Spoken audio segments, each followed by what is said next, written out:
जीवन की धारा का शुभारंभ है गणपति।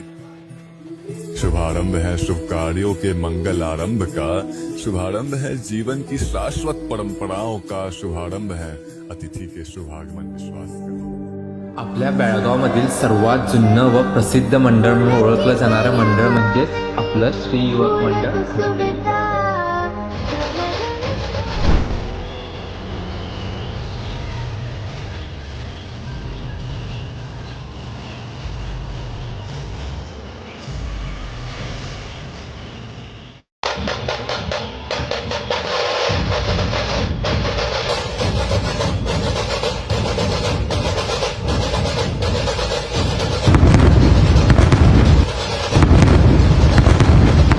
ह्या मंडळाच्या गणपती बाप्पांना संपूर्ण बेळगावमध्ये बेळगावकरांचा मानाचा राजा म्हणून मोठा मान दिला जातो। श्रद्धा, कला, आस्थाची पहिली झलक म्हणजेच खडकगल्लीचा राजा।